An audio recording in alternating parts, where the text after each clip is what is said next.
Good afternoon, everybody, and welcome to a special edition of the Sports Beat with Richard Holdridge, presented by Georgia Alabama Sports Live. I'm happy to be here on this Sunday afternoon, as this is the instant reaction show to the divisional round game between the San Francisco 49ers and the Green Bay Packers. As you could tell, I am wearing my 49ers gear. Mainly, I'm a 49ers fan, lifelong 49ers fan, and my reaction to the game, it wasn't great. In fact, the majority of the game, I was in a bad mood. I was yelling at the TV. I was thinking to myself that the Packers are going to win this game. And to my Green Bay Packers fans who are diehard Packers fans, guys like Bobby Z, Philip Jordan, Michael Buchanan, DJ Jones, your team should have won. I'm here to say that the Green Bay Packers should have won this game. They did not make the plays that they should have. Their kicker missed a chip shot field goal that would have put them up 24-17. And the 49ers played terrible. I'm not going to lie to you. From the start to finish, until that last drive, and that really solidified Brock Purdy as he's able to do it. So there's a couple of narratives from this divisional round playoff game that Kyle Shanahan could not win a game when trailing more than 7 going into the fourth quarter. Well, they were trailing 21-14 going into the fourth quarter. And I thought that the 52-yard field goal by Jake Moody to cut it to 21-17 was huge. Then they get the ball back. I'm questioning the play calling. I mean, you have Christian McCaffrey. He almost ran for over 100 yards. Run the football. And Brock Purdy dropped back, and he had 2 straight incomplete passes. On a 3rd down and 9, Ray-Way McCloud was wide open, and he missed him. Look, you can blame the weather. You can blame the fact that he was trying to grip a wet ball. But Brock Purdy did not look great at all until that final drive. In fact, the fact that the 49ers were able to win this game, they got very lucky. The Packers outplayed them. Jordan Love looked amazing. Say what you want about the 2 interceptions. One was not his fault. It was a tip pass. And yes, I put the blame on the interception that sealed the victory for the 49ers when he's throwing across the field, and right there was Dre Greenlaw to pick it up. It was a bad throw by Jordan Love. But I really can relax a little bit when Christian McCaffrey got that touchdown to go up 24-17 with about 1:08 left to go. Green Bay did have all 3 timeouts. I was thinking, I don't know if that's going to be enough time to march down and score a touchdown. The 49ers defense has kept him out of the end zone a couple of times. There were some bad pass interference calls. But I thought that Green Bay was going to go down and kick the field goal to tie it and possibly send it to overtime. The 49ers had all 3 of their timeouts, though. So it was a chess match. With a minute to go, the 49ers defense stepped up. And yes, Jordan Love shouldn't have made that interception. That was a bad throw. But the 49ers were very lucky to win this game, and they advanced to the NFC Championship for the 4th time in 5 years. 24-21, your final score. And even though Brock Purdy had a lot of incomplete passes, I was shaking my head. What are you doing throwing that ball? He almost had 2 interceptions.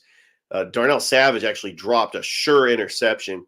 But I thought that the 49ers defense, keeping Green Bay out of the end zone in that first half, was key. Because if you hold the other opponent to field goals rather than touchdowns, you have a pretty good chance of winning the football game. All the mistakes the 49ers made on special teams, the kickoff return by Green Bay, the missed field goal that was partially blocked by Jake Moody to end the first half.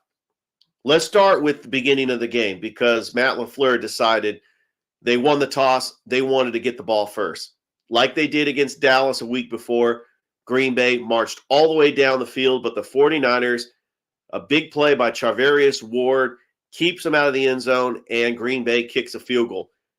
I'm looking at this thinking this is a win, because I don't know how the Green Bay defense is going to stop the 49ers' high-powered offense.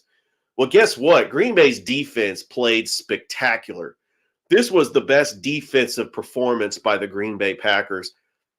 And when Deebo Samuel went out with that injury, the 49ers are a different team. They're absolutely a different team. Their offense changes, and they look ordinary. Look back at the 3-game losing streak when they didn't have Deebo Samuel in the lineup. The 49ers really had a hard time moving the football, even though they still had weapons, Brandon Ayuk and George Kittle. But it was Jawan Jennings, it was Chris Conley, it was other players that stepped up in this game to get the victory for the San Francisco 49ers.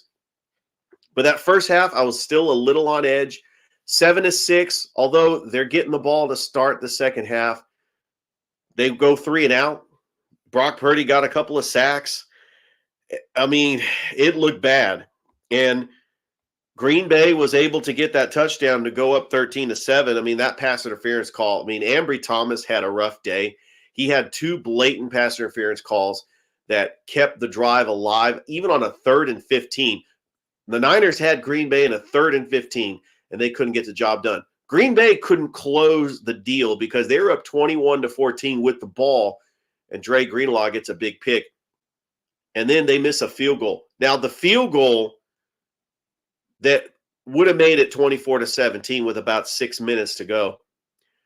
If it was 24-17, that puts a lot of pressure for the 49ers to score a touchdown. Yes, they still have to score a touchdown, but with 6 minutes left to go, I have all the confidence that if the 49ers just run their offense, that is enough time to get the go-ahead touchdown. I was a little nervous. I love that run by Brock Purdy to make it a 3rd and short, and then hands it off to Christian McCaffrey. This is a 4-down territory situation, but I was very nervous thinking that Brock Purdy has never come from behind to win a game, and he pulled it off only in his 2nd year, and he is now 3-1 in the postseason.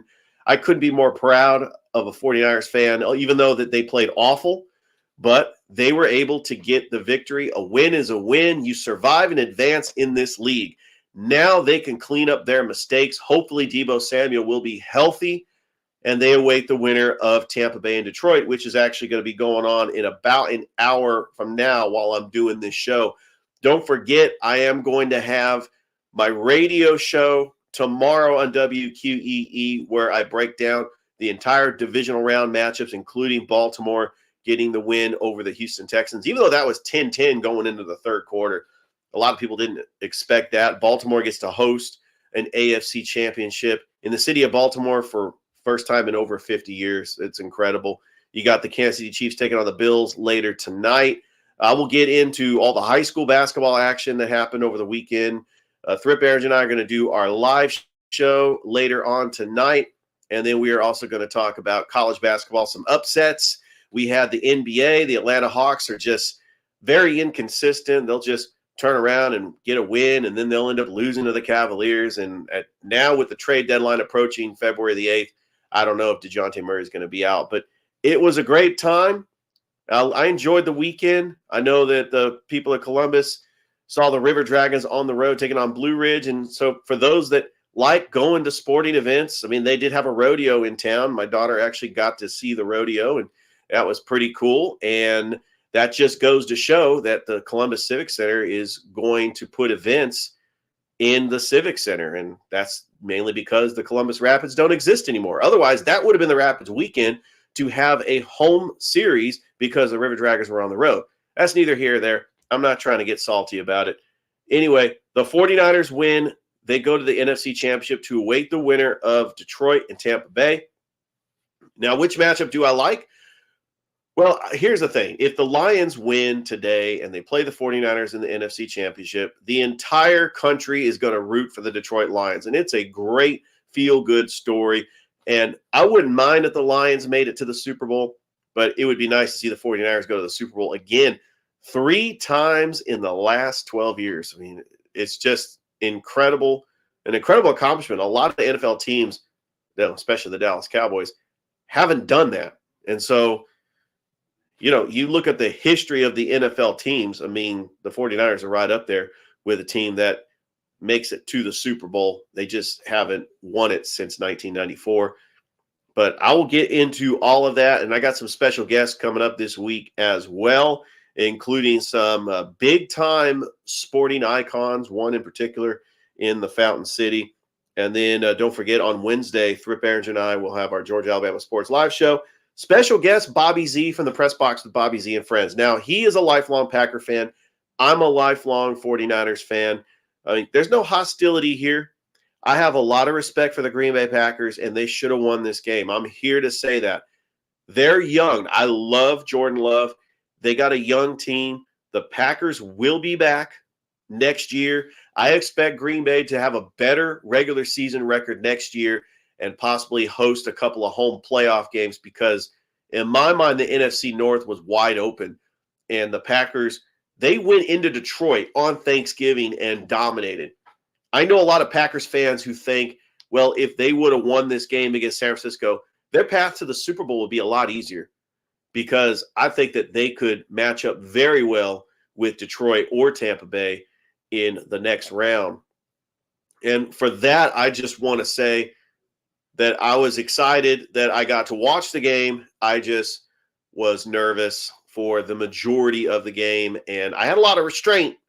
I could have been yelling and screaming at the TV, but with my kids asleep, I kind of kept it silent. I actually went on social media. And if for anybody that follows me on social media or reads my Facebook posts, I'll be honest with you. When the 49ers were down 21-17 and the Packers had the ball, the 49ers punted, pinned the Packers back to the 10-yard line. And I thought, okay, 49ers, you got to get a stop here. You got to get a stop. You got to try to get the ball back because I think that you got to have the last possession. You can't give Jordan Love time to try to make the comeback. And then Aaron Jones had that run. I threw my hands up. I immediately just, I was this close to turning off the TV. In my mind, I thought the game was over. In fact, I put on Twitter, this game's over. I'm going to bed. Good night. That little overreaction by myself, but that was the emotion of a 49ers fan for that run by Aaron Jones. It was absolutely deflating. And I actually left, and I didn't want to see the score. I was convinced the Packers are going to win this game. And then I go back. They have a 3rd and 9. The 49ers stop them. And I'm thinking, okay, they're going to make the field goal. It's going to be 24-17. I still don't have confidence that the 49ers can drive the length of the field to tie the game. And then when he missed it, I was saying to myself, they got a chance here. They do have a chance, but maybe it's a scenario because they have all 3 of their timeouts where they get into field goal range, cut it to 21-20, force Green Bay to try to run out the clock. You got all your timeouts, and then you get the ball back to try to win a game-winning field goal. I had no confidence in the world that Brock Purdy could lead them down for a touchdown drive, mainly because Deebo Samuel is out. They're a different team without Deebo Samuel. But he had made some incredible throws that really defied his career up to this point. That throw on 3rd down to Jawan Jennings, or the throw to Brandon Ayuk, the shoestring catch by Ayuk, this is like the best throws that he's made in his NFL career. And he is going to learn from his mistakes. He's not coughing up the ball like he did against Baltimore on Christmas. He's not throwing 4 interceptions. But in this game, he didn't have an interception. He almost had 2, but he was doing just enough at the end of the game to get the game-winning score. But there was just some times that the 49ers had the ball and he was passing on 3 straight downs and they were all incompletions. That is frustrating. I mean, that brings me back to when Colin Kaepernick was the quarterback for the 49ers and he was doing that. And Brock Purdy is much better than Colin Kaepernick. And so, once again, the 49ers beat the Green Bay Packers in the playoffs. 5 straight years. I'm sorry, Packers fans, because you should have won this game. But in my mind, these two teams are probably going to face each other in the playoffs a lot because the Packers are going to be back next year. I love this rivalry, but it is very frustrating as a 49ers fan when in the beginning of the game, I'm screaming at the TV because Packers receivers are wide open. There's pass interference calls, special team blunders. The 49ers did everything they could to lose this game, but the San Francisco 49ers were able to prevail, survive in advance, advance into the NFC Championship for the third straight year, 4 times in 5 years. But here's something I have a question about.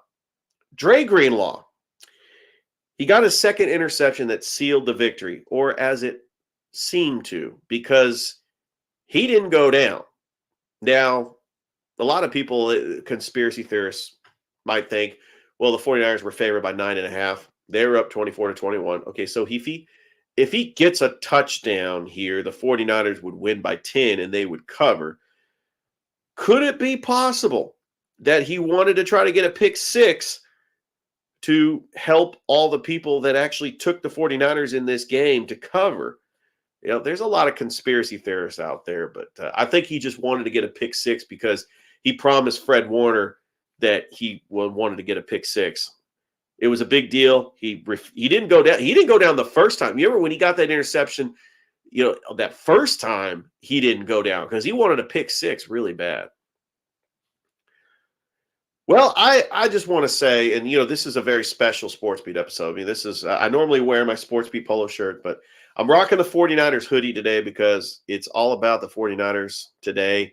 I'm excited. Lifelong San Francisco 49ers fan. They're in the NFC Championship. I'm not completely satisfied that game was awful and the 49ers should have lost, but I'm excited they're going to be going to the NFC Championship, and I do have some very special guests coming up on the show this week, previewing whatever opponent they play in the NFC Championship, whether it's Tampa or whether it's Detroit.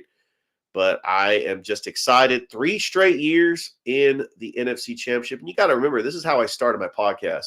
The 49ers were playing the Chiefs in the Super Bowl, and a college buddy of mine had a podcast and wanted me on as a guest because I was a lifelong 49ers fan. And I knew everything there was to know about the San Francisco 49ers from the beginning of their history all the way to now, and even the dark times like the Jim Tom Sula and the Chip Kelly years. I knew all about the 49ers and just that insight on the 49ers Chiefs preview in that Super Bowl back in 2020. And that's how the birth of the podcast started. And 4 years later, the podcast is going strong. I've had my most views and most watches in history. And I just want to say thank you to all the support, the people who have supported me from day one, and the people that have subscribed to the podcast or listened to me on the radio station or liked the Facebook page or read any of my articles from the Chattahoochee Valley Living. Oh, that's neither here nor there. I just love sports. I love whether it's sports writing, producing, broadcasting, on-air talent, behind the scenes, working the camera, doing stats and pulling up research. I mean, I love it all. And I'm just very blessed that I'm able to do that and get on the radio station and do a sports talk radio show 5 days a week. It's always been a lifelong dream of mine. And all I got to say is go Niners. Yes. And if you're a Green Bay Packers fan, I'm sorry. They should have won. They were the better team. Jordan Love did outplay Brock Purdy, although I'm not too sure about the interception at the end of the game. But you have nothing to worry about. The Packers will be back next year. They got a young team, and they really were playing with house money because they were the first number 7 seed to make it to the divisional round. And I'll be honest with you, we always go back and forth of the what ifs. Look, as a Georgia fan, I always say, well, what if Jamison Williams doesn't get hurt in the national championship for Alabama? Does Georgia win? What if Marvin Harrison Jr. doesn't get hurt in the college football semifinal game against Ohio State? Does Georgia even win? Well, you could say, what if Deebo Samuel doesn't get hurt? Is this a different outcome? Do the 49ers win comfortably if Deebo Samuel is in there? I'm hoping Deebo Samuel is back for the NFC Championship because the 49ers need him. They're an ordinary offense without him. I'm not too impressed with the defense. I think that Chase Young has been a flop. I thought that he was going to be the complimentary bookend piece to Nick Bosa. He hasn't. They gave up a 3rd-round pick for him, and he has not shown up. Ambry Thomas, I mean, are you kidding me? The 2 pass interference calls? I think Ambry Thomas needs to be cut. But Diamador Lenore, Javarius Ward, good corners, and hopefully Talona Hufanga comes back next year. And Trent Williams is coming back next year too. But, yeah, Niners all the way. I'm not saying they're going to win the Super Bowl, but I do believe that they are going to go to the Super Bowl to face the Baltimore Ravens. And if that does happen, I plan on having a big Super Bowl party at my house.